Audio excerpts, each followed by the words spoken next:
I'm going to be unpacking 6 different ways that you can personalize your client's nutrition plans, or maybe your own, with specific foods by looking at blood work to gauge nutrient deficiencies in iodine, zinc, magnesium, selenium, and vitamin B6 and vitamin B12, so stay tuned.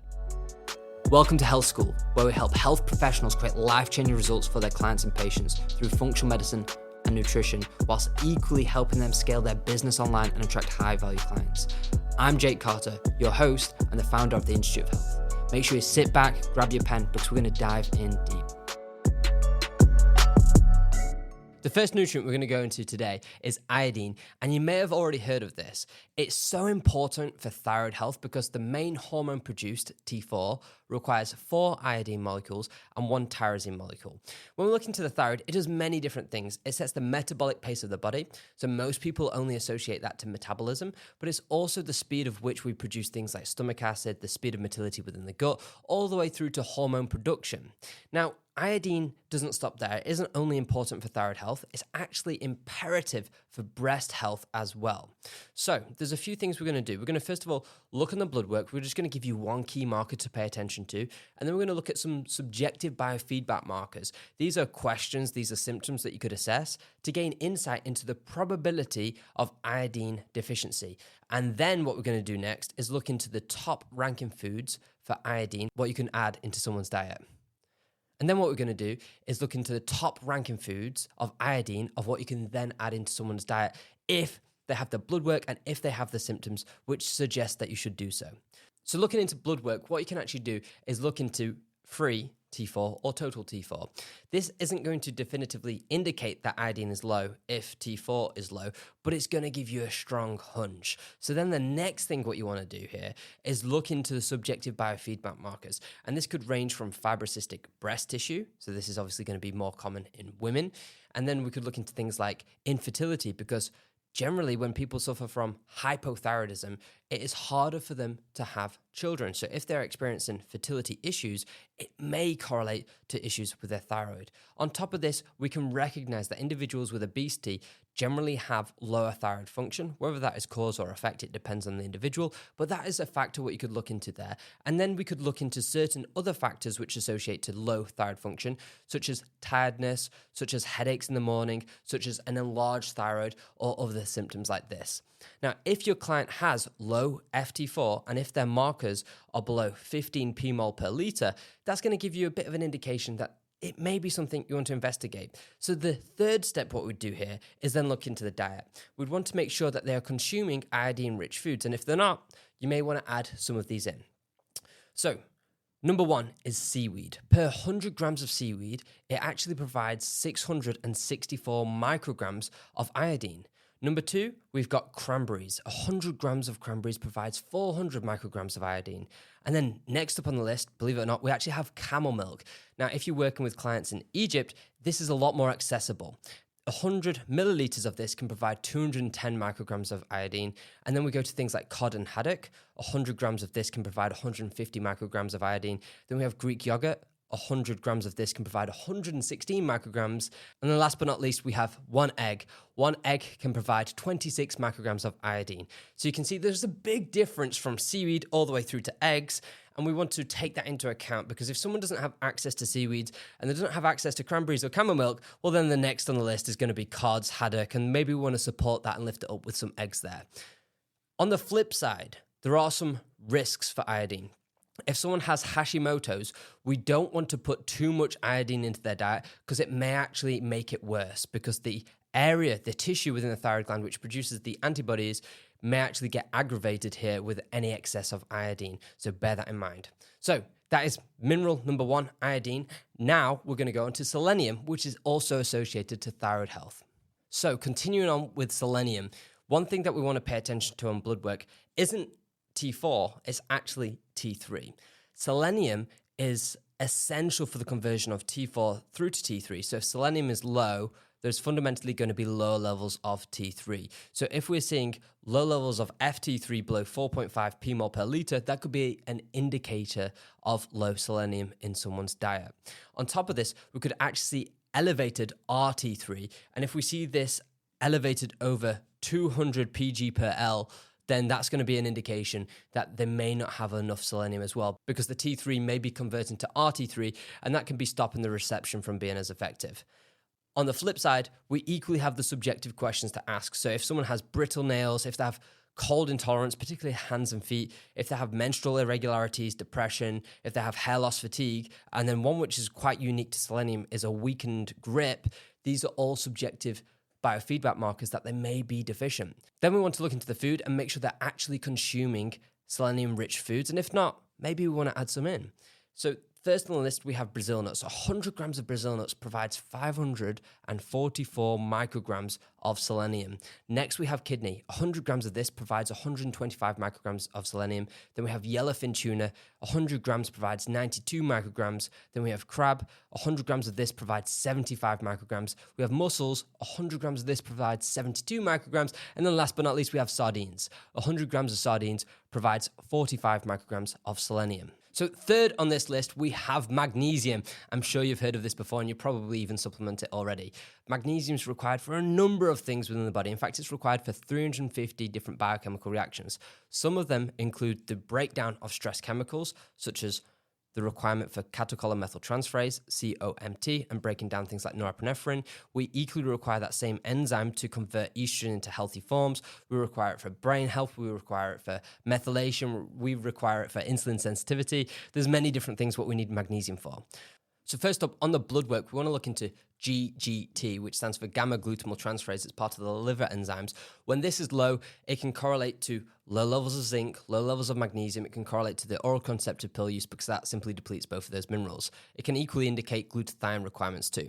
So don't forget, this is just one marker. It isn't definitive, but it has got a correlation to this. So when we see GGT below 18 units per litre, it could indicate magnesium deficiency. But nonetheless, we want to get cross correlations here so we can have a stronger prediction in the likelihood of this being true. Next up, we have vitamin D. If we see this chronically low, despite sun exposure or even supplementation, this could equally indicate magnesium deficiency because we require magnesium for vitamin D to work effectively. On top of this, we may see high levels of potassium in the blood. And then last but not least, there is serum magnesium on the blood test, but this doesn't really represent a large portion of magnesium in the body. Studies show that it only represents around 1%, so it's not that strong to go off there. Now, equally, we want to look on the biofeedback markers, and we may see things like anxiety, we may see things like irritability, we might see twitching eyes, cramps, twitching calf muscles. We might see things like photosensitivity, headaches. We could even see insomnia or high blood pressure or high stress as well. If your client has any of those symptoms, or if they have some of the blood work markers as well, then this is going to give you an indication to do that third step again and investigate that diet a little further and make sure they're consuming some of these foods. And if not, you may want to add them in. Those foods can range from pumpkin seeds, with 100 grams of pumpkin seeds providing 535 milligrams of magnesium, which is a huge amount. It's actually more than twice as much as cacao, which largely gets, touted for its magnesium-rich source. Next on that list, we have Brazil nuts. 100 grams of Brazil nuts provides 380 milligrams of magnesium. Then we have almonds. 100 grams of this provides 285 milligrams of magnesium. Then we have flaxseed, which provides 266 milligrams. Cashew nuts, 257. And then we have 100 grams of cacao, which provides 228 milligrams. So as you can see, pumpkin seeds and Brazil nuts are an awesome source of magnesium here. Hey, if this has been useful so far, we'd love to share some of our resources with you. So simply reach out on Instagram and send the word podcast. So the next marker is zinc. Now, zinc is important for many different things. It's required in the production of stomach acid. So if someone has low levels of zinc, they're going to have possibly lower levels of stomach acid, and it can become a self-fulfilling prophecy because we equally require stomach acid to actually assimilate the zinc in the body. On top of this, we require zinc for our white blood cell production, which is actually a marker we're going to talk about in a second, so therefore our immune system.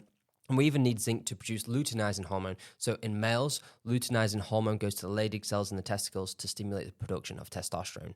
That's just a snapshot. It's required for many different things, even cellular repair. So on blood work, what we could look at here is low ALP, alkaline phosphatase. If this is below 60 units per litre, we're going to be considering zinc deficiency. Generally, when we look into people which are plant-based, we see this closer towards 40 units per litre, which is obviously reflective of the lack of bioavailable zinc inside their diet. Next up, we want to look into white blood cells. And if we see white blood cells below 5, then we're going to be questioning whether or not there is sufficient zinc status. It could equally correlate to things like high stress or chronic infection or many other things. But nonetheless, this is just a snapshot of what it could possibly correlate to. On top of this, we could then look into total protein. Now, granted, if someone is plant-based, total protein may be lower, but if we see total protein below 6.8 grams per litre, we may start to question whether their zinc status is sufficient. Now, in terms of some biofeedback markers we may want to pay attention to, we could look into things like acne, dermatitis, we could look into eczema, psoriasis, we could look into a reduced appetite. We could even look into a loss of taste or even a loss of smell because they are zinc dependent. Equally, we could pay attention to an increased frequency of sickness and illness. We could pay attention to white spots on the nails or even vertical ridges on the nails. So as you can see, there's a number of different things we can look into here. In terms of food sources for zinc, we have oysters leading the way. So 100 grams of oysters provide 61 milligrams of zinc. Now, the catch here is that oysters can equally be high in things like cadmium, and we may want to be mindful of that because that is a heavy metal and that can bioaccumulate in our body and create harm.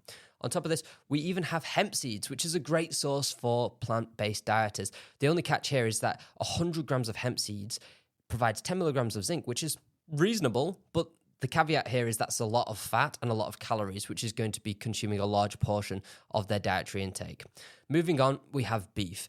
100 grams of beef generally provides 11 milligrams of zinc. And then we have lamb. 100 grams of lamb provides 7 milligrams of zinc. And then we have clams. Around 20 clams provides 5 milligrams of zinc. So there we have it. They are the food sources there. So if your client has any issues with those biofeedback markers, or if you can see these certain markers being low on the blood, such as low ALP, low WBC, or low total protein, then we may want to consider assessing their diet and ensuring that they are consuming at least some of these zinc-rich foods.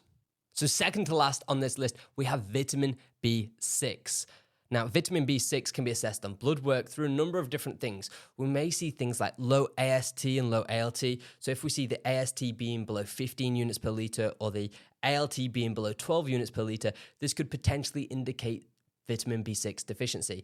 We could even see things like low GGT. If GGT is below 18, that could equally indicate low B6. Or if we see low MCV, mean corpuscular volume, if this is below 85, this could potentially indicate B6 deficiency. And then last but not least, if we see high levels of prolactin, that could potentially correlate to B6 deficiency as well, because studies show that vitamin B6, particularly in the form of pyridoxal 5-phosphate at 50 milligrams per day, works as effectively as sabagolin to reduce prolactin levels.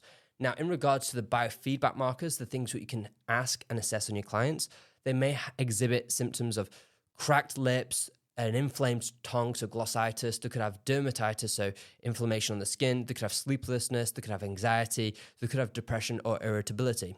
The reason for that is P5P, the bioactive form of B6, is required to convert 5-hydroxytryptophan through to serotonin. It's required to convert DOPA through to dopamine, and equally convert glutamate through to GABA. So dopamine, serotonin, and equally GABA are all neurotransmitters responsible for different mood and behavior. Now, when looking into the foods, pistachios leads the way in terms of its rich source of vitamin B6. We can see 100 grams of pistachios provides 1.7 milligrams of vitamin B6. Now, obviously, with any nuts or seeds, 100 grams is going to provide a large amount of fat, probably between 30 and 50 grams of fat. So anywhere from, let's just say, 300 to 500 calories. So in some cases, we have to be mindful and use lesser dense nutrient sources, such as maybe in this case tuna or chicken, and have a higher volume, because in that case, we're not eating into the macronutrients and calories what we'd want to be giving clients. Next on this list, which is rich in vitamin B6, we have sunflower seeds. 100 grams of this provides 1.3 milligrams. Then we have garlic, which is 1.2 milligrams. We have chicken breast at 1.2, ground turkey at 1.1, and then we have tuna at 1 milligram. So they are the options if your client exhibits any signs and symptoms of B6 deficiency. Now, granted, with some of these vitamins, we do require certain genes to effectively utilize them and convert them into the bioavailable form. So sometimes the dietary forms may not actually rectify the depleted state within their body. Now, the last one, vitamin B12. Now, this is largely deficient in plant-based dieters, simply given that the foods which you can get B12 from are kind of removed from their diet. So when looking on blood work, we can see things like high MCV. We could see this being over 90. We could see high MCH and this being above 32. Or we could see high MCHC and this being above 350. Equally, we could pay attention to homocysteine. And if homocysteine is above 8 umol per liter, we may want to start paying attention to their vitamin B12 status. The reason for that is methylation is a process which recycles homocysteine and also helps with cellular regeneration. So we may actually start to experience cells being kind of hanging around for a period of time and getting bigger and therefore less durable. So this is why we'd expect to see higher MCV and equally elevated homocysteine. Now, some of the benefits for vitamin B12 can range from neuromuscular coordination, it can correlate to cognition and even energy. So when we take that into account, when we look into the symptoms here, well, we might start to see things like fatigue coming into play. We could see neurological problems, even tingling or numbness in the extremities. Now, that is equally a symptom when people have vitamin B12 toxicity, so be mindful of that. On top of this, we could see low stomach acid being a problem here because we need sufficient stomach acid levels to break B12 down from the food. And equally, the parietal cells within the stomach which produce stomach acid are also required to produce something called intrinsic factor, which binds onto the B12 to assist with the absorption into the ileum and absorbed into the body there. And then on top of these symptoms, we could see poor memory recall and depression. Now, for the food sources, so liver leads the way when it comes to B12. 100 grams of beef liver actually provides 70 micrograms of vitamin B12, which, to put this into reflection of the RDA, the recommended daily allowance, which we like to reframe as the recommended deficiency allowance, because when you have below the RDA, you start to become deficient and problems start to occur. But nonetheless, as a comparative tool here, we can see that just 100 grams of beef liver provides 2,916% of the RDA. So it's huge in comparison to the RDA. Now, equally, we have chicken liver, which has much less B12. 100 grams of chicken liver provides 21 micrograms of B12 there.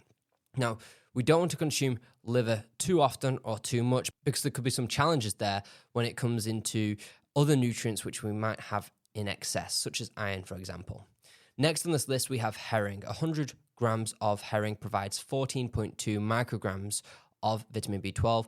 Then we have mackerel. 100 grams of mackerel provides 7.6 micrograms of B12. And then we have smoked trout, which provides 4.6 micrograms of B12. Last but not least, we have mussels. 100 grams of mussels provides 21.5 micrograms of vitamin B12.